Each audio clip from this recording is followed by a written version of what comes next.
සාදු සාදු සාදු නමස්කාර වේවා බුදුරුවනට සැමදා බුදු හිමි සරණ යමි නමස්කාර වේවා ධම්රුවනට සැමදා සදහම් සරණ යමි නමස්කාර වේවා සංඝරුවනට සැමදා මහා සංඝ සරණ යමි නමස්කාර වේවා තුනුරුවනට සැමදා තිසරණ සරණ යමි සාදු සාදු සාදු අප හැම දිනාගේ කල්යාණ මිත්‍ර ගුරු දේවෝත්තම පරම පූජනීය පින්වත් ලොකු ස්වාමින් වහන්සේට අපගේ වන්දනාව වේවා සාදු සාදු සාදු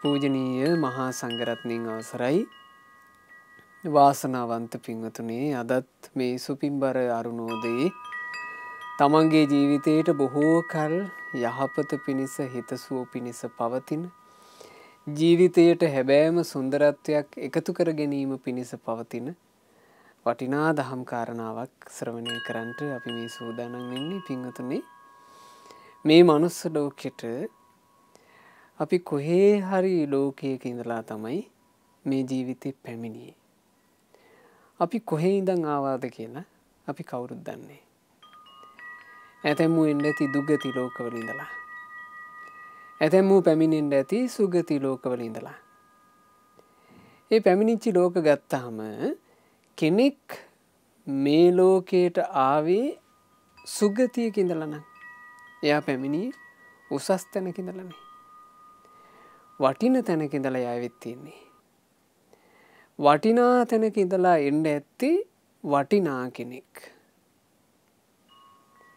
එයා සුගතියක ඉඳලා මෙහි ආවා කියලා කියන්නේ එයාගේ ජීවිතේ වටින එකක්.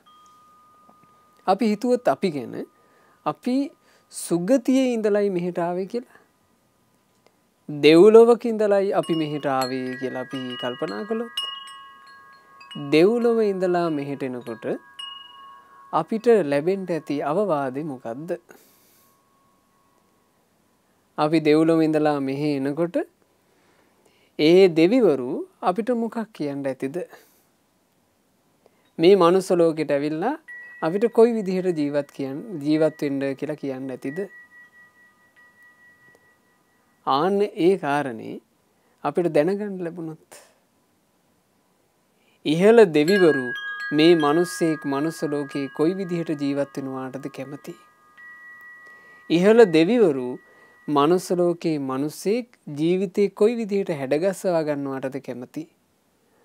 ආන්න ඒ කාරණාව ගැනයි අද මේ අරුණෝදේම බණපදයෙන් ඔබට අහන්න ලැබෙන්නේ. අද දේශනාවට දායකත්වයෙන් දරනු ලබන්නේ ගලේවිල පහළ දිග්ගල දේවහුව අංක 85 B යන ලිපිනේ පදිංචි පින්වත් ජී.ජී. සුමනාවති මෑණියන් ඇතුළු පුතණුවන් දියණිය බෑනා සහ ලේලිය විසින් ඒ පින්වතුන්ලාගේ දායකත්වයෙන් අද දවසේ මේ වටිනා ධර්ම දේශනාව සුපින්වතුන්ලාට ශ්‍රවණය කරන්නට ලැබෙනවා. භාග්‍යවත් බුදුරජාණන් වහන්සේ වදාළ පුබ්බ නිමිත්ත කියන සූත්‍රය ඇසුරු කරගෙනයි අද ධර්මය අපි ඔබට සිහිපත් කරන්නේ.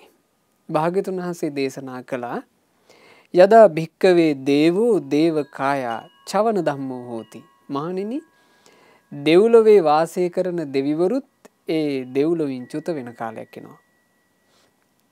දෙව්ලොව ඉඳලා මහා සැප සම්පත් විඳින දෙවිවරු පවා චුත වී යන කාලයක් පැමිණෙනවා. ඒ චුත වෙන කාලයට පංචස්ස පුබ්බ නිමිත්තානි පාතු භවಂತಿ. ඒ දෙවියා චුත වෙන්නයි යන්නේ කියන එකට පෙර නිමිති පහළ වෙනවා. පෙර නිමිති 5ක්.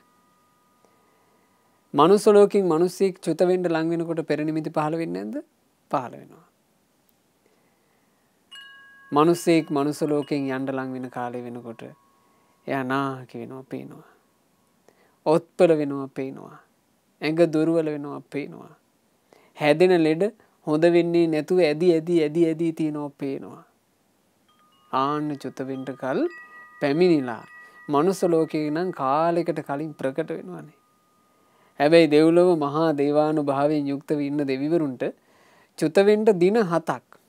මනුස්ස ලෝකෙන් දින 7ක් තියෙද්දි මනුස්ස ලෝකෙන් සතියක් තියෙද්දි ඒ දෙව්ලොව දෙවි කෙනෙකුට ඒ කාල පරාසය ඇතුලේ මා චුත වෙන්නයි යන්නේ කියන එක ප්‍රකට වෙනවා. නිමිති 5කින්.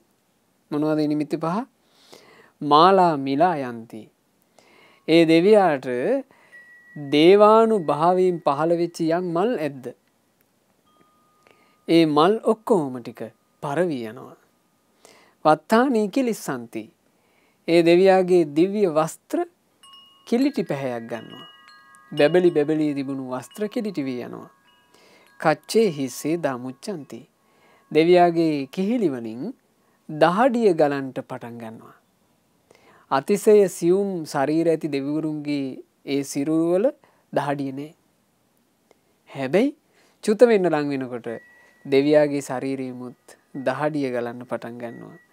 කාහේ දුබ්බන්නියන් ඔක්කමති. දේවානුභාවයට තිබුණා නම් යම් ලස්සන කාය වර්ණයක් ඒ කය දුර්වල වෙනවා. සකේ දේවෝ දේවාසනේ නාභි රමති. ඒ දෙවියාට දිව්‍ය ආසනයේ හිත ඇලෙන්නේ නැතුව යනවා. එහෙම නැත්නම් විමානයේ හිත ඇලෙන්නේ නැතුව යනවා. ඒ දෙව්ලොව කියන එකේ හිත පිහිටන්නේ නැතුව යනවා. ඔන්න ඔය ටික වෙනවා. ඔය නිමිති 5 පහළ වෙනකොට මල් පර වෙනකොට වස්ත්‍ර දුර්වර්ණ වෙනකොට කයේ ස්වභාවයේ මේ අව පැහැගෙන්නලා යනකොට ඊළඟට කිහිලි වලින් දාඩිය දානකොට දිව්‍ය ආසනයේ හිත ඇලෙන්නේ නැතිකොට අනෙක් දෙවිවරු තේරුම් ගන්නවා කියනවා මේ දෙවියාට යන්ට කල් පැමිණිලා. දෙවියාගේ කාලේ ඉවර වෙලා දෙව්ලොවට තිබුණු පින අවසන් වෙලා අන්න එහෙම දැනගන්නවා. පින්වතුනි අපි දෙව්ලොවක ඉඳලා නම් මෙහි ආවේ අපිටත් ওই සංසිද්ධි ටික සිද්ධ වුණා. මතක නෑ. දෙව්ලොවක ඉඳලා නම් ආවේ අපිට මතක නෑ. වෙන ලෝකෙක ඉඳලා නම් ආවේ ඉතින් ඔව් අපිට සිද්ධ වුණේ නෑ. නමුත් දෙව්ලොවක ඉඳලා යම් කෙනෙක් මේ මනුස්ස ලෝකෙට එන්නේ යහපත් වූ දෙවිවරු අතරින්නේ. ඊර්ෂ්‍යාකාරකම් නැති, කුහකකම් නැති, ගුණ සම්පන්න දෙවිවරු අතර ඉඳලානේ මෙහෙට එන්නේ. ඒ මෙහෙට එනකොට පින්වතුනේ ඒ අය අනුකම්පාවෙන් කරපු අවවාදයක් තියෙනවා. උසස් ලෝකයක අයගේ අවවාද පහත් ලෝකයක ඉඳලා ආපු කෙනෙකුට කොහොමත් වටිනවා. දෙව්ලොවකින් චුත වෙලා එනකොට ලැබෙන අවවාදය කියලා කියන්නේ මේ මනුස්ස ලෝකයට පැමිණි ඕනම කෙනෙකුට ජීවිතේ හදාගන්න තියෙන වටින අවවාදයක්. ඒ නිසා තමයි ලෞතර භාග්‍යවත් බුදුරජාණන් වහන්සේ මේ දහම් අවවාදයේ භික්ෂු සංඝයා ඉදිරියේ මේ විදිහට දේශනා කළේ. අර දෙවිවරු දැනගත්තට පස්සේ මේ දෙවියා චුත වෙන්න ළඟයි කියලා දෙවිවරු කරන්නේ ඒ දෙවියව වට කරගන්නවා. ඒ වට කරගෙන දෙවිවරු මෙන්න මෙහෙම කතාවක් කියනවා. ඊතෝ බොහෝ සුගතින් ගච්ඡ. දෙවිය දැන් ඔයා චුත වෙන්න ලැහැත්තිනේ. ඔයා යන්න. හැබැයි ඔයා සුගතියට යන්න. ඔයා හිත පිහිටුව ගන්නට දෙවිය සුගතියේ වෙන්න තැනක එපා. අන්න කියනවා. ඊනකට දෙවිවරු කියනවා සුගතින් ගන්්වා සුලද්ධ ලාභං ලබ. සුගතියට ගිහිල්ලා දෙවිය ඔයා ඒ සුගතියේදී දුර්ලභ ලාභයට හිමිකාරයෙක් වෙන්න. සුලද්ධ ලාභං ලබෙත්වා සුප්පතිට්ඨිතෝ භව. දෙවිය දුර්ලභ ලාභේ ලබාගෙන ඔබ ඒ ලාභේ ස්ථාවරව පිහිටන්න. ඔන්න අවවාද තුන. දෙවි කෙනෙක් දෙව්ලොවින් චුත වෙන්න සූදානම් වෙනකොට අනිත් හිත මිත්‍රාදී දෙවිවරු කරන අවවාදය බලන්න දෙව්ලොව කියන එකේ ස්වභාවය. දැන් මේ මනුස්ස ලෝකෙ මිනිස්සු චුත වෙන්න සූදානම් වෙනකොට ලෙඩ ඇඳේ ඉන්න මිනිස්සයාට ඌව ඇහෙනවද? ලේසියකට නෑ. අනේ අප්පුච්චා අපිව දාලා යන්න එපා කියලා කෑ ගහන එකක් නේද ඇහෙන්නේ. ඔබ ගියොත් එහෙම අපි කොහොමද ඉන්නේ කියලා ආසරණකම කියන එකක් නේද ඇහෙන්නේ. ඇයි අපිව දාලා යන්නේ කියලා විලාපයක් නේද ඇහෙන්නේ. බලන්න දෙව්ලොවක තියෙන වෙනස. අර දෙවිවරු මේ යන්න යන දෙවි කෙනාට ආශිර්වාද කරනවා. ඔබ සුගතියේ හිත පිහිටුව ගන්න. සුගතියේ යන්නේ ඔබ යම්කිසි කටයුත්තකට. ඒ තමයි දුර්ලභ ලාභය ලැබීම. ඒ දුර්ලභ ලාභය ලබන්න ලබාගෙන ඒකේ පිහිටන්ට. ඔහොම කියනවා. එතකොට භාග්‍යතුන් වහන්සේ දේශනා කළා ඔය කාරණේ ඔහොම කියලා ඉවර වෙනකොට භික්ෂුවක් ඒ සංඝයා අතරින් නැගිට්ටා. නැගිටලා ඒ භික්ෂුව භාග්‍යතුන් වහන්සේට වන්දනා කරලා අහනවා ස්වාමීනි දෙවිවරු දෙව්ලොව ඉද්දී සුගතිය කියලා කිව්වේ කුමකටද ස්වාමීනි? දිව්‍ය ලෝකෙට අපි කියනවානේ මනුස්ස ලෝකයේ අය දිව්‍ය ලෝකෙට කියනවා සුගතිය කියලානේ. අපි සුගති කිව්ව ගමන් අපි ඒකෙන් අදහස් කරන්නේ මොකද්ද? දිව්‍ය ලෝකේ. ස්වාමීනි දෙවිවරුත් සුගතිය කියලා අදහස් කළේ ඒ කුමකටද? ඒ කවර ලෝකයකටද? ස්වාමීනි දෙවිවරු මේ සුගති ලෝකයේ තුල ලබන දුර්ලභ ලාභය කියලා අදහස් කළේ මොකක්ද? ස්වාමීනි ඒ දුර්ලභ ලාභේ ලබාගෙන ඒකේ පිහිටනවා කියලා දෙවිවරු අදහස් කළේ මොකක්ද? බුදුරජාණන් වහන්සේ වදාලා භික්ෂුව දෙවිවරු දෙව්ලොවින් චුත වෙන ඒ දෙවියාට සුගතිය කියලා පෙන්වුවේ මනුස්ස ලෝකයයි. දෙව්ලොව ඉන්න තියෙන පින අහිමි වෙලා චුත වෙන දෙවියාට සුගතිය බවට පත් වෙන්නේ මොකද්ද? මනුස්ස ලෝකේ. මේ අපි ඉන්න තැන. මේක. මේ ලෝකයේ තමයි දෙවිවරු සුගතිය කියලා පෙන්වන්නේ. මෙහි ඇවිල්ලා දුර්ලභ ලාභයක් ලබන්න කිව්වනේ. ඒ දුර්ලභ ලාභය කියලා කිව්වේ ශ්‍රද්ධා ලාභය. මොකද්ද පින්වතුනි දුර්ලභ ලාභේ? ශ්‍රද්ධා ලාභේ. අනිත් ලැබෙන ලාභ දුර්ලභ නැහැ. ධන ලාභ දුර්ලභ නැහැ. පුත්‍ර ලාභ දුර්ලභ නැහැ. දේපල වස්තුව දුර්ලභ නැහැ. කීර්ති ප්‍රශංසා දුර්ලභ නැහැ. ශ්‍රද්ධාව දුර්ලභයි. බුදු කෙනෙක් ගැන අසා බුදුරජුන් ගැන සිත පහදවා ගන්නට ලැබීම දුර්ලභයි. ඒ දුර්ලභ ලාභය තමයි ලබන්න කිව්වේ. වෙන කිසිවක් දෙවිවරු කියන්නේ. ගිහිලා හොඳට ඉගෙන ගනින් කියන්නේ. හොඳ රසාවක් කරපන් කියන්නේ. හොඳට මේ කීර්ති ප්‍රශංසා හදාගනින් කියන්නේ. දෙවිවරු කියන්නේ ශ්‍රද්ධාව ඇති කරගනි. ඒකයි වටින්නේ. ඒ ඇති කරගන්න ශ්‍රද්ධාව ගැන දෙවිවරු කියනවා කිසි කෙනෙකුට හොලවන්න බැරි වෙන විදිහට හොඳට පිහිටුව ගන්නට. ඒ ශ්‍රද්ධාව නැති කරන්න දෙන්න එපා. අසත්පුරුෂයෝ ඉන්නවා, හොර රහතුන් ඉන්නවා, හොර මාර්ගඵලලාභියෝ ඉන්නවා, ධර්මයේ කියලා බොරු බේගල් කියන අය ඉන්නවා. ලංකාවේ බුදුන් උපන්නා කියලා කෑ ගහන කොටසක් ඉන්නවා. নানা ප්‍රකාර දේවල් මැද අර ශ්‍රද්ධාව රැකගන්න කියන එකයි කිව්වේ. ශ්‍රද්ධාව තුල බලවත් පිහිටන්න කියන එකයි කිව්වේ. ඒක තමයි සුප්පතිට්ඨිතෝ භව. හොඳට පිහිටන්න කිව්වේ. ඉතින් භාග්‍යතුන් වහන්සේ දේශනා කළා මහණෙනි ඔන්න ඕක තමයි ඒකේ අර්ථය. යදා දේවෝ දේවකායා චවති ආයු සංඛයා. යම් කලක දෙවි කෙනෙක් දෙව්ලොව ආයුෂ අවසන් වී චුත වෙන කල්හි තයෝ සද්දා නිච්චරಂತಿ දේවානං අනුමෝදතං. ඒ දෙවියාට අනුකම්පා කරන දෙවිවරු වචන තුනක් මුල් කරගෙන ඒ දෙවියාව යහපතක පිහිටුවන්නේය. ඊතෝ බෝ සුගතින් ගච්ඡ. ඒ දෙවිවරු කියන්නේ මෙයයි. භවත ඔබ සුගතියට යන්න. මනුස්සානං සහව්‍යතං. ඒ සුගතිය කියා කිව්වේ මනුස්ස ලොවටයි. මනුස්ස භූතෝ සද්ධම්මේ ලබ්ධ සද්දං අනුත්තරං.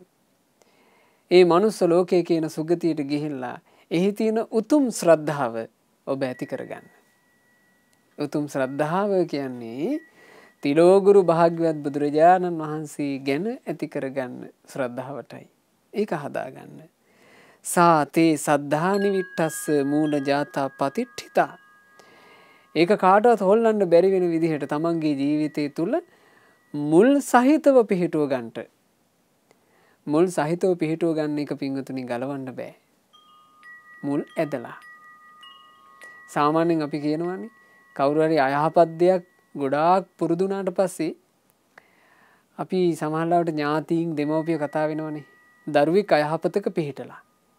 ඊට පස්සේ ඥාති දෙමව්පියෝ එකතු වෙලා කතා වෙනවා. දැන් අපිට මේ දරුවාව බේරගන්න බැරිද? එතකොට ඔන්න ඇතමු කියන්නේ නැද්ද? හාපුව බෑ.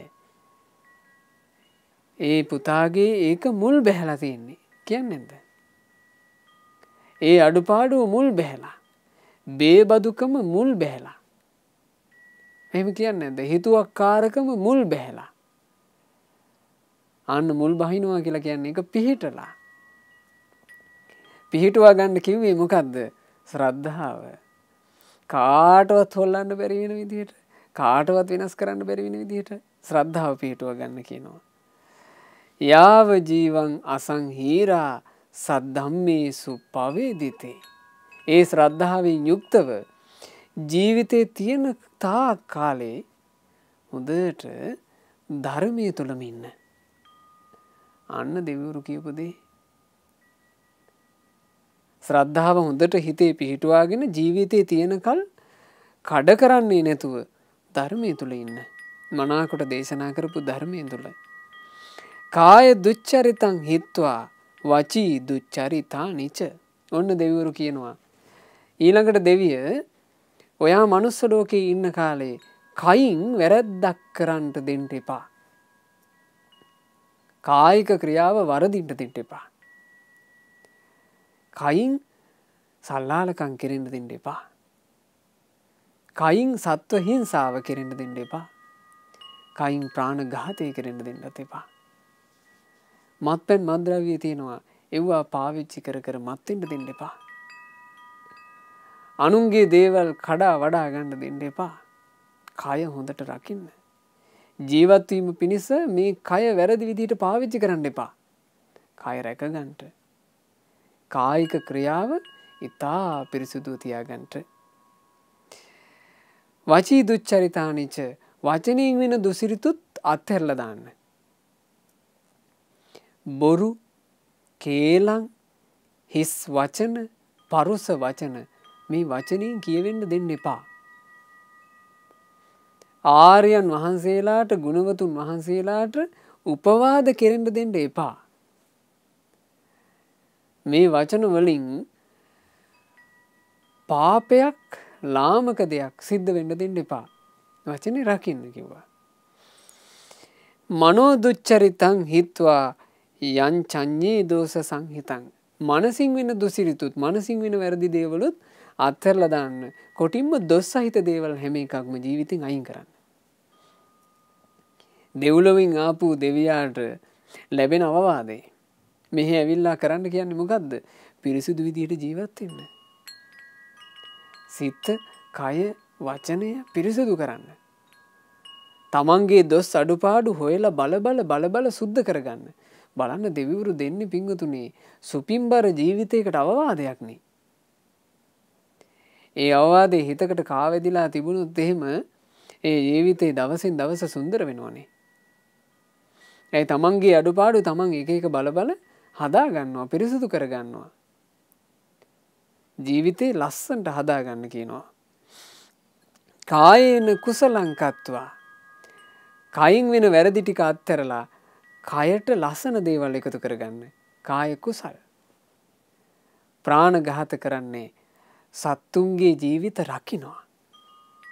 අබේදාන කරනවා.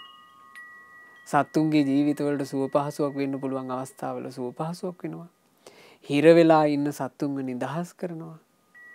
සත්තුන්ට යම් ලෙඩ දුක් ආදී තියෙනවා නම් පිහිටක් වෙන්න පුළුවන් අවස්ථාවක පිහිටක් වෙනවා. සත්තු අසරණ වෙලා බඩ පුරව ගන්න බැරුව ඒ සත්තු කෑම හොයාගෙන යනකොට ඒ සතාට පුළුවන් විදිහට කන්න ටිකක් දෙනවා.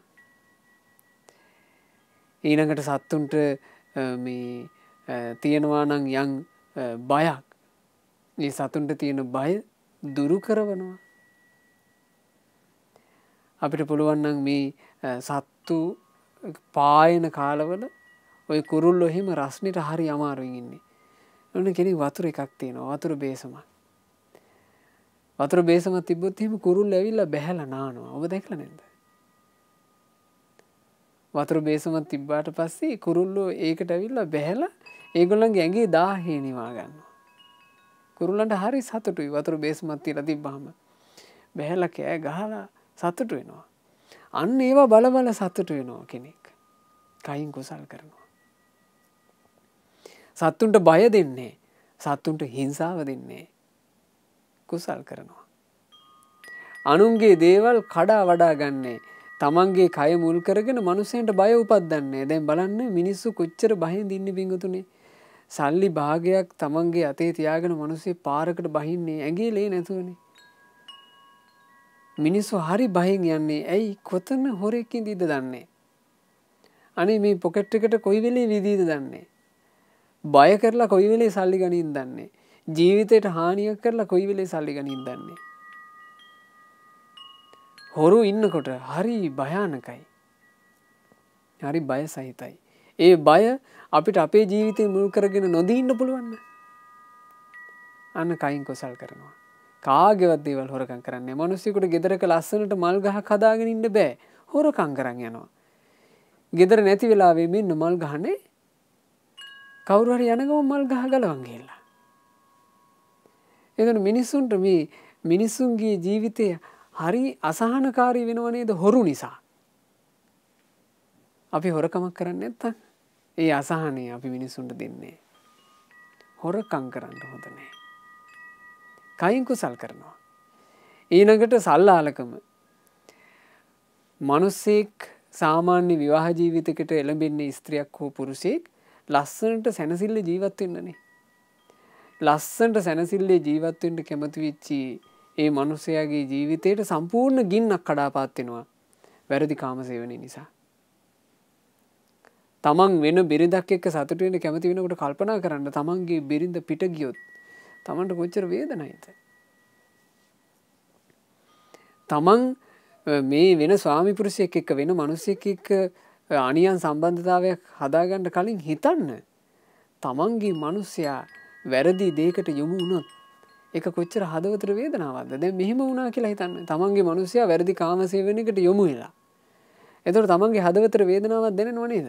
ඒ වෙලාවකට බිරිඳකට හිතන්න පුළුවන් නම් මම මේ වේදනාව විඳින්නේ මගේ මිනිහා සල්ලාලකමට යොමු වෙච්ච නිසා. මං වෙන මිනිස්සෙක් එක්ක එකතු වුණොත් එහෙම තව ගෑනු කෙනෙකුට මම මේ ගින්නම දුන්න වෙනවා. මේක මං කරන්නේ. තමන්ගේ බිරිඳ නොමග යනවා කියලා යම් මිනිස්සෙකුට සිදුවීමකට මුහුණ දෙන්න සිද්ධ වෙලා තියෙනවා නම් ඒ මිනිස්සයාට හිතන්න පුළුවන් නම් මගේ බිරිඳ නොමග ගියපු නිසා මං විඳවන විඳවිල්ල මං තව මිනිහෙකුට දෙන්නේ. අන්න එහෙම හිතලා සල්ලාලකම හදන්න පුළුවන් නම් කයින් කුසල් කරනවා. සල්ලාලෙක් නොවි ඉන්නවා. මත්පැන් මත්ද්‍රව්‍ය පාවිච්චි කරලා පිස්සෙක් වගේ මෝඩෙක් වගේ ප්‍රමාදයටපත් වෙන්නේ නැහැ. රැකෙනවා. ඒකට කියනවා පින්වතුනි කයින් කුසල් කරනවා. ඊළඟට සෑ රජුන්ව වන්දනා කරනවා. සෑයට අත් එකතු කරනකොට කයින් කුසල් වැඩෙනවා. බෝධීන් වහන්සේට වන්දනා කරනකොට කයින් කුසල් වැඩෙනවා.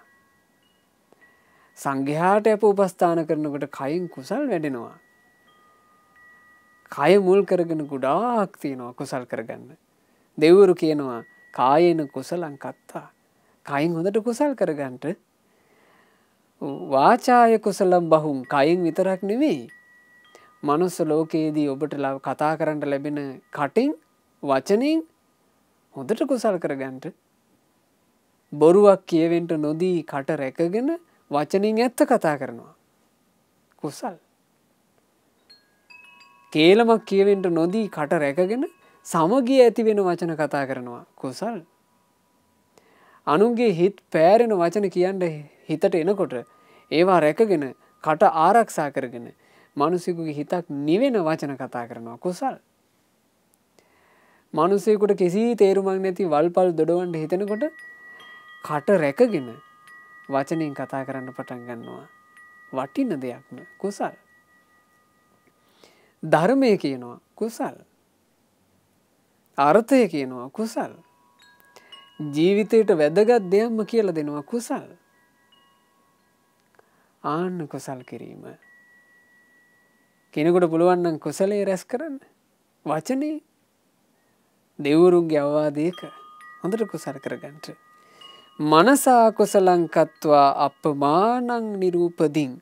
මනසිනුත් හොඳට කුසල් කරගන්න අප්‍රමාණ විදිහට. මනසින් කුසල් කරනවා කියලා කියන්නේ පිංගුතුනේ ලෝභකම එනකොට ලෝභකම මැඩගෙන ඒ ලෝභකම වෙනුවට අපි සිහි කරන්න ඕන පින. ලෝභකම එනකොට ඔබට උපක්‍රමයක් පින සිහි කරන්න.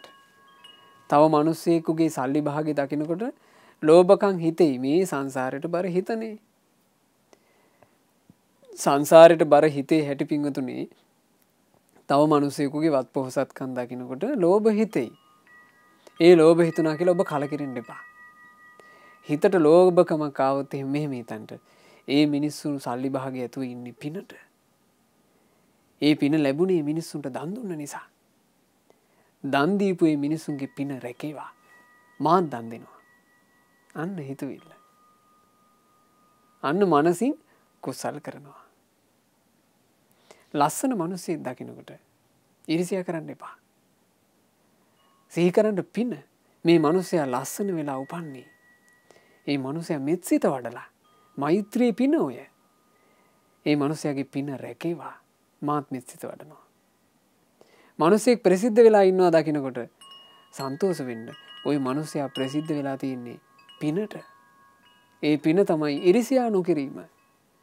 එහෙනම් මටත් කරන්න තියෙන්නේ ඊර්ෂ්‍යා නොකිරීම. පින සිහිපත් කිරීම කියන එකට ඔබට එන්න පුළුවන් නම් මං හිතන්නේ ඔබේ ජීවිතේ හිතන හිතුවිලි වලින් සැපම උපදී. දක්ෂ වෙන්නේ නිසා. හිතෙන් හැමතිස්සෙම වින්ගතුනේ අනිත් අයගේ පින ගැන හිතන්න. අනේ මේ අය පින් කරගෙන අපි හිතමු පින් නැති මිනිස්සු දකින්න ලබන කියලා හරි දුකසේ ඉන්න. හිඟා කන මිනිස්සෙක් අපි දකිනවා. එතකොට කල්පනා කරන්න අනේ පින් කරගන්න බැරි වෙලා. පින් කරගන්න බැරි වෙච්ච නිසා එයා දුප්පත් වෙලා. අනේ එයාගේ ජීවිතේට සැපයක්ම වෙන්න ඕන. මම මේ ජීවිතේ පින් කරගත්තේ නැත්තම් දන් දුන්නේ නැත්තම් මටත් මහා නස්පැත්තියක් වෙන්නේ මං දන් දෙන්න ඕන. අන්න එහෙම හිතන්න. අපි ඔහොම කල්පනා කරන්න දක්ෂ වුණොත් පින්වතුනි අපිට පිනම අහු වෙනවා. පින් කරගන්න අවස්ථාව කුසලයේ කරගන්න අවස්ථාවම අහු වෙනවා. ද්වේෂ සහගත බව කවදාවත් උපදින්න එපා. මොකද මේ මිනිස්සෙක් කවදාවත් කැමති නෑ ද්වේෂයට. සතෙක්වත් කැමති නෑ ද්වේෂයකට. ද්වේෂය කියලා කියන්නේ මිනිස්සු හරි අකමැති එකක්. ඇයි අපි අකමැති එකක් මේ ලෝකෙට දෙන්නේ? අපිට පුළුවන් නම් පින්වතුනි මෛත්‍රියෙන් ඉන්න හරි සුන්දරයි. ඒ නිසා ඒ සුන්දරත්වය තමන්ගේ ජීවිතයට එකතු කරගන්න වෑයම් කරන්න. මේ සිතින් වාසය කරන්න. මෛත්‍රී සහගත සිතුවිලි මනේ මේ අය සුවපත් වේවා කියන හිතම පවත්වනවා. කරුණා හිත පවත්වනවා. මුදිතා හිත පවත්වනවා. උපේක්ෂා හිත පවත්වනවා. බුදුරජාණන් වහන්සේගේ ගුණ හිතනවා. ධර්මයේ ගුණ හිතනවා. සංගරුවනේ ගුණ හිතනවා. තමන් සිල් ආරක්ෂා කර කර සිල් රැක්ක ඒවා සිහි කරනවා. මම මෙහෙම සිල් රැක්කා කියලා. තමන් දන් දීදී දීපු දාන සිහි කරනවා. තමන් පින් කර කර කරපු පින් සිහි කරනවා. ආන්න හිතින් කුසල් වඩනවා. ධර්මයේ කියවලා දහම් මානසිකාර කරනවා. හිතින් කුසල් වඩනවා. හිතින් කුසල් වඩන්න කියනවා පුළුවන් තරම්. අප්‍රමාණ නිරූපදීන් අප්‍රමාණ විදිහට කුසලේ වඩන්ට. තතෝ ඕපදිකං පුඤ්ඤං කତ୍වා දානේන තම් බහුම්. ඔය විදිහට කරගන්න ලැබෙන ඔක්කොම පින්කම් ටික එහෙදි කරගන්න කියනවා. කවුද මේ කිව්වේ? දෙව්ලොවින් චුත වෙලා එන්න ලැහැත් වෙන දෙවියාට අනෙත් දෙවිවරුන්ගේ අවවාදේ පුළුවන් තරම් පින් කරගන්න. එහෙ ගිහිල්ලා හොඳට පින් කරගන්න. ඒක තමයි පින්වතුනි දෙව්ලොවින් ආපු කෙනෙකුට උසස් තැනකින් ආපු කෙනෙකුට මෙහි ඇවිල්ලා කරගත යුතු දෙයයි කියලා ලැබෙන අවවාදේ. අම්මට තාත්තට උපස්ථාන කරලා පින් කරගන්න. වැඩිහිටියන්ට සත්කාර කරලා ගෞරව දක්වලා පින් කරගන්න. උගන්වන ගුරුවරුන්ගේ ගුණ සිහි කර කර ගුරුවරුන්ට ආචාර ගෞරව දක්වලා පින් කරගන්න. ගුරුවරුන්ට ගුරු පූජා කර කර පින් කරගන්න. තව මිනිස්සෙක් උපකාරයක් කළොත් ප්‍රත්‍යුපකාර කරලා පින් කරගන්න. අන්න එහෙම කියනවා. මිනිසුන්ට පහසුව වෙනස පවතින හැම දෙයක්ම කරලා පින් කරගන්න. ඒ කාලේ අපේ මිනිස්සු පැන්තාලි තිබුණා. මේ ගම්වල දැක්කත් එහෙම පින්වතුනි ඉස්සර හරියට තිබුණා පින්තාලිය පැන්තාලිය. හන්දියක් ගන්න තියෙනවා. මිනිස්සු එකිනෙකා ගැන විශ්වාසිකුත් තිබ්බා. ඉතින් ඒ නිසානේ පැන්තාලියක් තියලා තියන්න පුළුවන් නේ. මිනිස්සු පාරේ ඇවිදගෙන යනකොට වෙහෙසිලා ඉන්න වෙලාවට අනේ අර පැන්තාලියේ වතුර ටිකක් අරගෙන බොනවා. එතකොට මිනිස්සෙකුට මේ තමන්ගේ පිපාසය නිවා ගන්න උපකාරී වේවා කියලා පැන්තාලියක් තියනවා කියලා කියන්නේ මහා මාරු වැඩක් නෙවෙයි. පින් කරගන්න. අදටත් ඇතැම් ගම්වල අපි වැඩම කරනකොට අපි දැකලා තියෙනවා. ඇතැම් මිනිස්සුන්ගේ ගෙවල් ඉස්සරහා පැන්තාලියක් තියලා තියෙනවා. තාම පින් පුරනවා. පින් කරගන්න.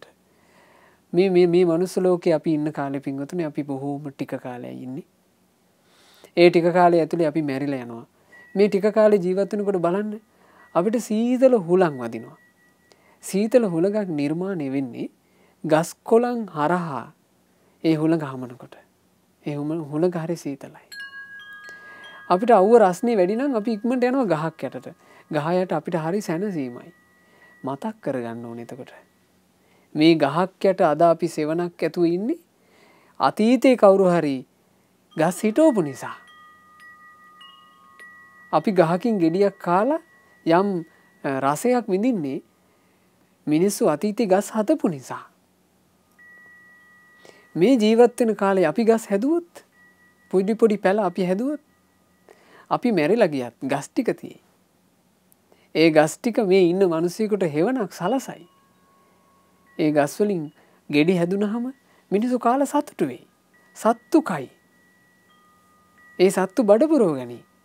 අහිංසක සත්තු ඒ සත්තු ගහින් ගහට පැනගෙන යනකොට ඒගොල්ලන්ට කන්න දෙයක් නැත්නම් ඒගොල්ලෝ කොච්චර අසරණයිද? ඒ සත්තුන්ට කෑමක් තියෙයි. අන්න එහෙම හිතලා අපිට පුළුවන් නම් මේ අත්වලින් පැල හිටවන්න. මේ මහ පොළොවේ පැල හිටවන්න. දිවාරෑ වැඩෙනු පින. ඔය වගේ පින්වතුනි පින් කරගන්න තියෙන අවස්ථා කියාගෙන ගියොන්නම් කෙලවරක් නෑ. සෑරජාන් වහන්සේලා වැඩ ඉන්නවා. හොඳට සෑරජානන් වහන්සේ නමකට උපස්ථාන කරලා පින් කරගන්න. අපි ගත්තොත් එහෙම ওই විහාරස්ථානවල ආදී තියෙනවා සෑරජානන් වහන්සේලා. ඒ සෑරජානන් වහන්සේලාව පිරිසකර කරගන්න ඒ ස්වාමීන් වහන්සේලාට මේ ඒ උදෙසා මූල්‍යම ප්‍රතිපාදන මදි. අමාරුයි. පුළුවන් නම් ඔබට ශක්තියක් තියෙනවා නම් ඔබට පුළුවන් ඒ විහාරස්ථානයේ ස්වාමීන් වහන්සේත් එක්ක කතා කරලා සෑරජානන් වහන්සේගේ අලුතින් හුණු පිරියම් කරලා ලස්සන කරන්න සතුටු වෙන්න. ලස්සන පිනක්. බෝධීන් වහන්සේලාට උපස්ථාන කරලා පින් කරගන්න. හැකි හැම අයුරින්ම පින් කරගන්න. ඒ විදිහට තමයි දෙවිවරු මනුස්ස ලෝකයට ආපු කෙනාට අවවාද කළේ. ඊළඟට හොඳට දන් දෙන්න කිව්වා. කත්වා දානේන තම් බහු. අත්හැරීම කියන එක ගොඩක් පුරුදු කරන්න කිව්වා. Tamanට තියෙන සල්ලි මිල මුදල් වලින් දානෙ දෙනවා කියලා කියන්නේ දුෂ්කර එකක්. දානෙ දෙනකොට ඒ වියදම් කරන ධනෙ ගැන මිනිසුන්ට එක ඒවා හිතෙනවා. හිඟන්නේකොට සල්ලි ටිකක් දීලා මේ පොඩි සල්ලි ටිකක් දීලා මිනිස්සුෙකුට හිතෙනවානේ ওই මිනිස්සුන්ට සල්ලි දීලා වැඩක් වෙයිද දන්නේ ඕකෙන් බොනවද දන්නේ ඕක ওই මිනිස්සු ප්‍රයෝජනෙකට ගන්නවද දන්නේ මේ පුංචි මුදලක් අත්හැරලා එහෙම හිතෙනවනේ. එහෙම හිතන්නේ නැතුව තමන් දානය කියන එක පුරුදු කරන්න. තමන් සන්තක වස්තුව අනිත් අයට දීමෙන් සතුටු වෙන්න. ඒක අමාරු එකක්. ඒක කරන්න ලැහැත්ති වෙනකොට එක එක තර්ක විතර්ක ආදීන් දානෙ දෙන්නේ නැති පැත්තටම හිත නැවෙනවා. ඒවා ඔක්කොම මැඩගෙන තමයි දානෙ දෙන්න තියෙන්නේ. ඒ නිසා කියනවා දානං යුද්ධංච සමානමාහු. දානේ වනාහි යුද්ධයකට සමාන දෙයකි. බාහිර යුද්ධ නම් ආයුධත් එක්ක කරන්නේ. දානේ කියන යුද්ධේ කරන්න තියෙන්නේ තමන්ගේම අභ්‍යන්තරේ. තමන්ගේ අභ්‍යන්තරේ ඉන්නවා මසුරුකම කියලා හතුරෙක්.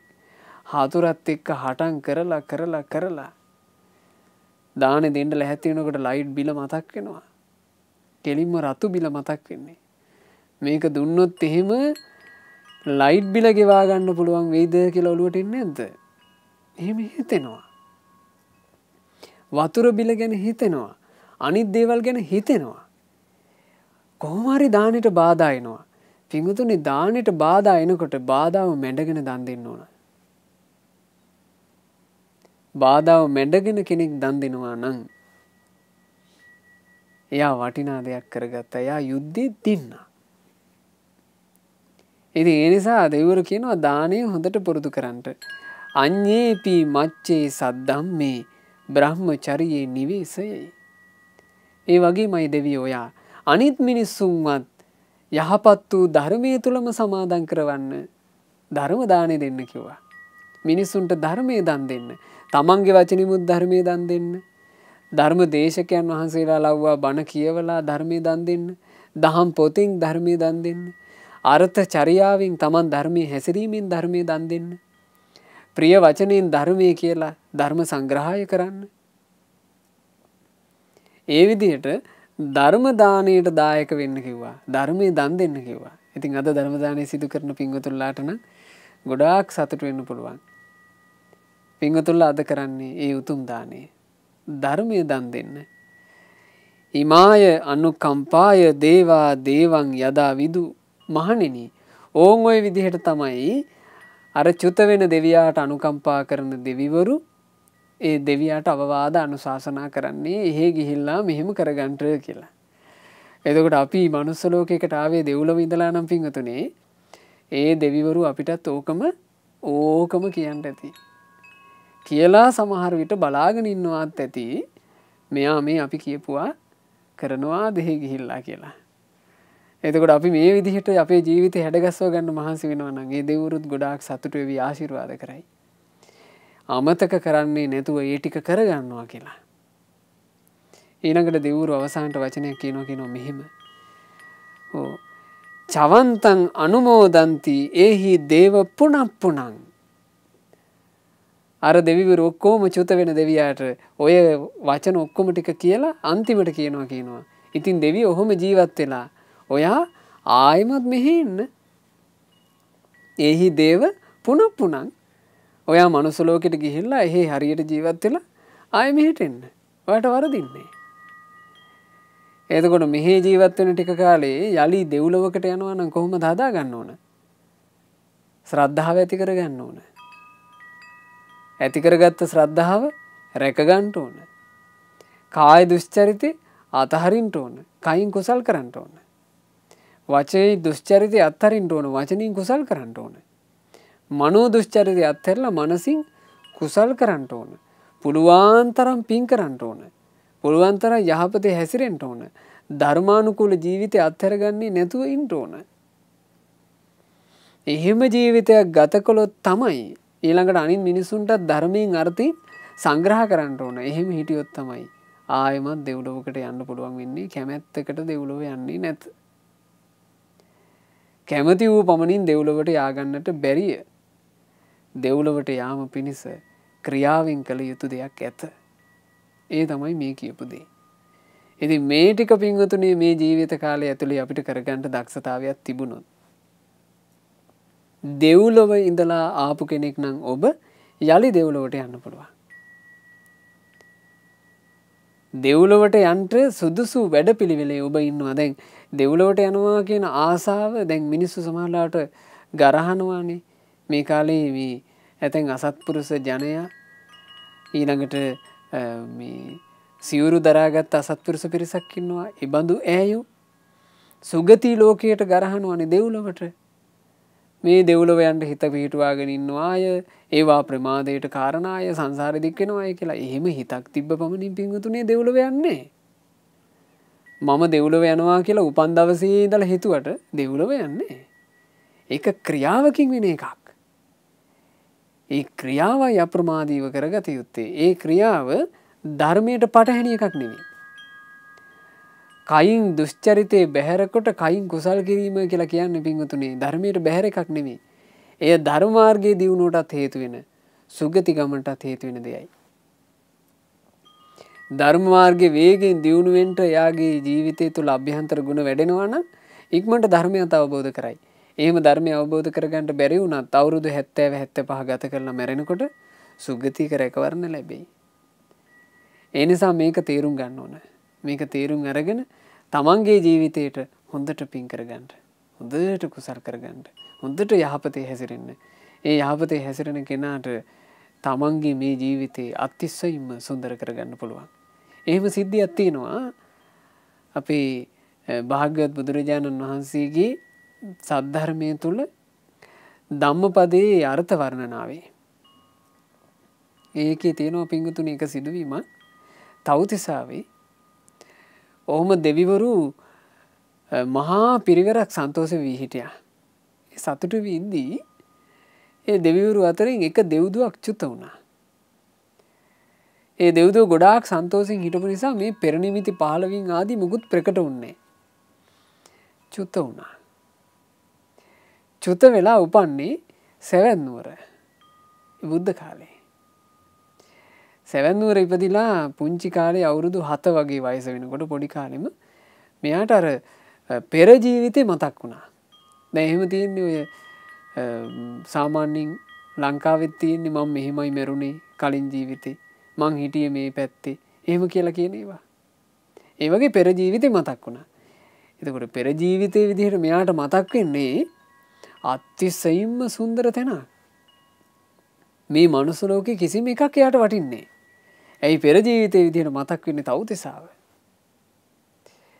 ඒ දෙව්දු ඒ මනුස්ස දුව අර දෙව්දු කාලේ ලැබිච්ච සැප සම්පත් සිහිපත් වෙනකොට කල්පනා කළා.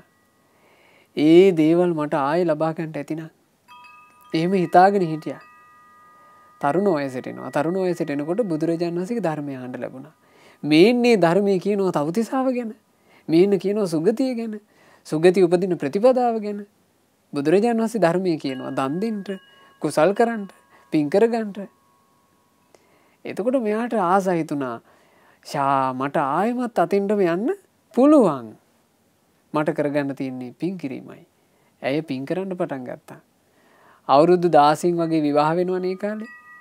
ඉතින් විවාහ වුණා. විවාහෙන් දරුවෝ දෙන්නෙකුට ලැබුණා. ඒ ඔක්කොමත් අතරේ මේ කාන්තාව පින් කළා. කුසල් කළා. යහපතේ හැසිරුණා.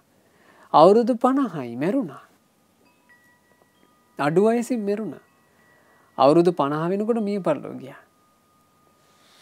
ඒ මිය පරලෝ යන්න කලින් මේ කාන්තාවගේ තිබුණා පුරුද්දක්. සාමාන්‍යයෙන් පින් දහම් කරාට පස්සේ එක එක්කිනා පතනේවා තියෙනවනේ. දැන් අපි ධර්මයේ දන්නේ හින්දා අපි ප්‍රාර්ථනා කරන්නේ මොකද්ද? මට මේ පින චතුරාර්ය සත්‍ය ධර්මය අවබෝධ කරගන්න හේතු වේවා කියලා උන් අපි පතනවා. සමහර මිනිස්සු පින් කරලා පතන්නේ ධනෙ අපේ බිස්නස් හරියන්ට මේ පින හේතු වාසනා වෙන්න ඕන. එහෙම පතන්නේ නැද්ද? එතකොට මිනිස්සුන්ට එක එක ප්‍රාර්ථනා තියෙනවනේ. අර කාන්තාවට තිබ්බේ අමුතු පහේ ප්‍රාර්ථනාව.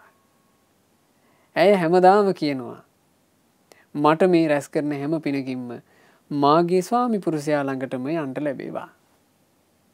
ඒ ස්වාමි පුරුෂයා කියලා කියන්නේ ඇය දෙව්ලොව හිටියා මාලභාරී කියලා දේව පුත්‍රයෙක්. එයා. නමුත් මේක ඉතින් මනුස්ස ලෝකේ කවුද දන්නේ? මනුස්ස ලෝකේ අය හිතන්නේ මේ හරි පති භක්තිය තියෙන තැනැත්තියක්. ඒ නිසා ඇයට නමකුත් දැම්මා කට්ටිය එකතු වෙලා පති පූජිකා. ස්වාමි පුරුෂයාව පුදන තැනැත්ති. ඔන්න පති පූජිකා අවුරුදු 50දී මෙලා. මිය පරලෝ ගියාම භික්ෂුන් වහන්සේලා ඇවිල්ලා භාග්‍යතුන් වහන්සේට කියනවා අනේ ස්වාමීනි අර පති පූජිකා උපාසකම්මා ස්වාමීනි මෙරිලානේ. ස්වාමීනි ඇයි කොහෙද දන්නේ ගියේ කියලා ඇහුවා. බුදුරජාණන් වහන්සේ වදාලා මහණෙනි ඇය පතපතා හිටියේ ස්වාමි පුරුෂයා ළඟට යන්නනේ. ඉතින් එයා ස්වාමි පුරුෂයා ළඟට ගියා කිව්වා. භික්ෂුන් වහන්සේලා කියනවා අනේ නෑ ස්වාමීනි ස්වාමි පුරුෂයයි දරුවෝ යඬනවා. ඇය නම් පේන්න හිටියේ නෑ කිව්වා. බුදුරජාණන් වහන්සේ වදාලා නෑ මහණෙනි. ඇය ඒ පැතුවේ මේ ලෝකේ මේ මනුස්ස ජීවිතේ ස්වාමි පුරුෂයා නොවේ. ඇය ස්වාමි පුරුෂයා වශයෙන් පැතුවේ මාලභාරී දිව්‍ය පුත්‍රයා. ඇය යලිත් එහිම ගියා. මේ මාලභාරී කියන දෙවියා ළඟ ඇය ගිහින් උපන්නා කිව්වා. එතකොට බලන්න දිව්‍ය ලෝකයට යන ප්‍රතිපදාව කියලා එකක් තියෙන්නේ ක්‍රියාවකින්මයි. මේ අද ධර්මයේ ඔබට කියා දුන්නේ පින්වතුනි දෙව්ලොවට යන ප්‍රතිපදාව මෙයයි කියලා දෙන්න නොවේ. ජීවිතේ සුන්දරත්වයේ උපදවා ගන්නා ප්‍රතිපදාව මෙයයි කියලා දෙන්න. ජීවිතේ සුන්දරත්වයක් ඇතුව ගත කරපු කෙනෙක් තමයි පින්වතුනි පරලොව සුන්දර තැනකට යන්නේ. ජීවිතේ සුන්දර කරගත්ත මිනිස්සෙක් එයා තමයි පරලොව සුන්දර තැනකට යන්නේ. ජීවිතේ සුන්දර කරගන්න මහන්සි ගන්නකොට ඒ සුන්දරත්වයේ වේගවත්ව සිදු වුණොත් මේ ජීවිතේ මාර්ගඵල ලබනවා. ඔබ සුගතියක උපදිනවා කියන අදහසකින් යුක්තව වුණත් ධර්මයේ හැසිරුණොත් පින්වතුනි ධර්මයේ හැසිරෙද්දී ගුණධම් වැඩෙද්දී සුගතිය හැසිරෙනවා සුගතිය උපදිනවා කියන හිත ධර්මය අවබෝධ කරන්න බාධාවක් වෙන්නේ. ඒ නිසා හොඳට තේරුම් ගන්න මේ කියන දේ. අපිට තියෙන්නේ බොහොම කෙටි මනුස්ස ජීවිතයක්. ඒ මනුස්ස ජීවිතේ පරමායුෂ ගත්තත් අවුරුදු 80ක් වගේ. ඒ අවුරුදු 80 ඉන්ට විදිහක් නෑ. එක එක ප්‍රශ්න කොරෝනා කියලා ප්‍රශ්නයක් තියෙනවා. ඒ වසංගත තව බරපතල වෙවි තියෙනවා. ඊළඟට නොයෙක් යුද උපකරණ ලෝකේ වේගින් නිර්මාණය වෙනවා. සමහරවිට අනාගතයේ ලෝක යුද්ධයක් හටගන්න පුළුවන්. ගොඩාක් ප්‍රශ්න. මේ ප්‍රශ්න අතරේ අපිට අපේ මනුස්ස ජීවිතය ඇතුලේ යම් යහපතක් දැන්ම රැස් කරගන්න පුළුවන් වුණොත් අපිට වේගවත් ප්‍රඥාවක් තිබේ නම් මේ ජීවිතේම මාර්ගඵල අවබෝධ වෙවි. ඒ බඳු වේගවත් ප්‍රඥාවක් නැත්තම් අර රැස් කරපු පිනේ අනුහසින් සුගතිය ආරක්ෂා වේවි. ඒ නිසා හැමදෙනාම උත්සාහවත් වෙන්න තමන්ගේ ජීවිතේ මේ විදිහට ලස්සනට හැඩගස්වා ගන්න. මනුස්ස ජීවිතය කියන සුගතියට ආපු මොහොතේ ශ්‍රද්ධාලාභය කියන උතුම් ලාභය ලබාගෙන ඒ ලාභේ පිහිටා හොඳට පිම්පුරා ගන්න. හොඳට කුසල් රැස් කරගන්න. සුන්දර ජීවිතයක් උපදවා ගන්න. හැමදෙනාට වාසනාව ලැබෙත්වා.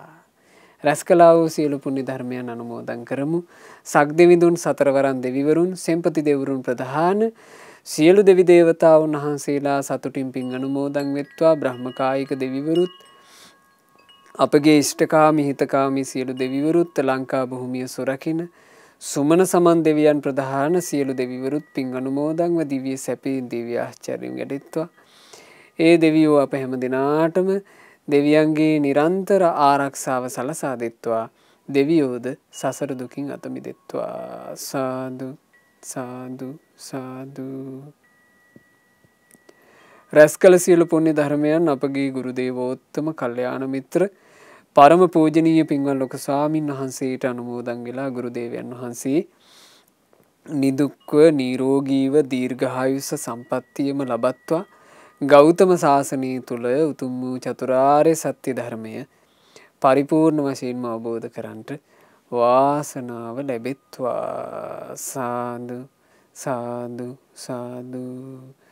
රැස් කළා වූ උදාරතර පුණ්‍ය ධර්මයන් අපි අනුමෝදන් කරමු. අද දවසේ ධර්ම දානය සිදු කරන මේ පින්වත් ජී සුමනාවතී මෑණියන්ගේ නමින් මිය පරලෝ යන්ට යෙදුණු සියලු ඥාතීන්ට අංක 85 B 15 දිග්ගල දේවහුර ගලේවල යන ලිපිනේ පදිංචිව සිට මීට වර්ෂ 21කට පෙර එනම් 2000 වර්ෂයේ පෙබරවාරි මාසයේ 28 වන දින මිය පරලෝ ගිය පින්වත් පී.ජී. සෝමපාල ස්වාමී පුරුෂයාට මේ සියලු පින් අනුමෝදන් වෙත්වා. ජී.ජී. මුදලි හාමි ඒ.ජී. මුතුමැණිකා යන ආදරණීය දෙමාපියන්ට පින් අනුමෝදන් වෙත්වා. පී.ජී. හේරත් හාමි මාමණ්ඩීටත් ලේලියගේ දෙමාපියන් වන මහනුවර නාරම්පනාවේ පදිංචිව සිට මීට වසර 10කට පෙර මිය පරලෝ යන්ට යෙදුණු පින්වත් ඩී.එස්.ඩබ්ලිව්. පියදාස පියාණන්ට හා මීට වසර 6කට පෙර මිය පරලෝ ගිය බී.එම්. ගුණවතී මෑණියන්ට මේ සියලුම පින්පෙත් අනුමෝදන් වෙත්වා. අද ධර්ම දානය සිදු කරන සුපින්වතුන්ලාගේ නමින් යන්තාක් මියගේ ඥාතීන් වෙද්ද සියලු දෙනාට පින් අනුමෝදන්ව පරලෝ වශයෙන් සැපේටමපත් වෙත්වා. දුක්ඛිත වූ සංසාර ගමනින් අපගේ ඥාතීන් ඊතා ඉක්මනින්ම නිදහස් වෙත්වා කියන ප්‍රාර්ථනාවෙන් පින් අනුමෝදනා සිදු කරන්න. රැස් කළා වූ සියලු පුණ්‍ය ධර්මයෝ සුජීවත්ව සිටින පින්වත් ජී.ජී. රංමැණිකා නැන්දම්මාටත් බෑණනුවන්ගේ දෙමාපියන් වන අයි.ජී. පුංචි බණ්ඩා සහ ඊ.ජී. බණ්ඩාරමැණිකා යන අය ඇතුළු ඒ පවුලේ සියලු දෙනාට අනුමෝදන් වෙලා සියලු දෙනාට නිදුක් නිරෝග සුවය දීර්ඝායුෂ සියලු යහපත සැලසෙත්වා. විශේෂයෙන් මෙවර උසස් පෙළ විභාගයට පෙනී සිටින ගයත්‍රී දුවටත් මෙවර සාමාන්‍ය පෙළ විභාගයට පෙනී සිටින පියුමී දුවටත් මේ සියලු පුණ්‍ය ධර්මයන්ගේ ආශිර්වාදයෙන් රත්නත්‍රයේ ආශිර්වාදයෙන් ඒ විභාග කටයුතු ਸਰව ප්‍රකාරයෙන්ම සාර්ථක කරගන්නට අවකාශ ලැබෙත්වා. සශිකලා ඉසුරු ධාරණී යන දූ දරුවන්ටත් මේ සියලු අධ්‍යාපන කටයුතු ආදී ජීවිතයේ සියලු දේ ਸਰව ප්‍රකාරයෙන් සාර්ථක කරගන්නට ලැබෙත්වා. දෙවියන්ගේ රැකවරණය රත්නත්‍රයේ ආශිර්වාදය රැස්කලපු පිනේ ආශිර්වාදය සැලසිලා ඒ දරුවන්ගේ ජීවිතයේ සියලු අභිවෘද්ධි සැලසේවා. බුදුරජාණන් වහන්සේ සරණ ගියපු ශ්‍රාවක දූලා පුතාලා විදිහට මේ සම්බුද්ධ ශාසනයේ පිළිසරණ ලබා ගන්නට ඒ දරුවන්ට වාසනාව ලැබෙත්වා කියලා අපි සෙත් ප්‍රාර්ථනා කරනවා ආශිර්වාද කරනවා. ධර්ම දානයේ සිදු කළේ ගලේවෙල පහළ දිග්ගල දේවහුර අංක 85 B යන නිවසේ පදිංචි පින්වත් ජී.ජී. සුමනාවති මෑණියන් පුතණුවන් දියණිය බෑනා සහ ලේලිය ඇතුළු ඒ පවුලේ සෑම සියලු දෙනා විසින් ඒ සියලු දෙනාටත් ඥාති හිත මිත්‍රාදීන් සියලු දෙනාටත් සියලු පින් එකලෙස අනුමෝදන් වෙත්වා. සියලු දෙනාට සියලු යහපත අභිවෘද්ධිය සැලසෙත්වා. රැකේ රක්ෂා ආදී ජීවිතයේ සියලු කටයුතු ਸਰව ප්‍රකාරයෙන් සාර්ථක වෙත්වා. කල්යාණ මිත්‍ර ඇසුරේ තවදුරටත් සුවසේ පින් කරගන්නට සුවසේ ධම්මග දියුණු කරගන්නට ලැබෙත්වා. ධර්ම දානයේ සිදු කරපු පින්වතුන්ලාටත් ශ්‍රද්ධා මාසික ධර්ම දාන සමාජික පින්වතුන්ලාටත් ශ්‍රද්ධා කාර්ය මණ්ඩලයේ සියලු දෙනාටත් ඒ වගේම සොපින්වත් ඔබටත් ගෞතම සසුන තුළම ධර්මාවබෝධයෙන් සැනසෙන්න වාසනාව ලැබෙත්වා. හැම දිනාටම තෙරුවන් සරණයි. නමෝ බුද්ධාය. මෙවැනි වටිනා ධර්ම දේශනා ශ්‍රවණය කිරීමට ශ්‍රද්ධා ඩේලි YouTube චැනලය සබ්ස්ක්‍රයිබ් කරන්න.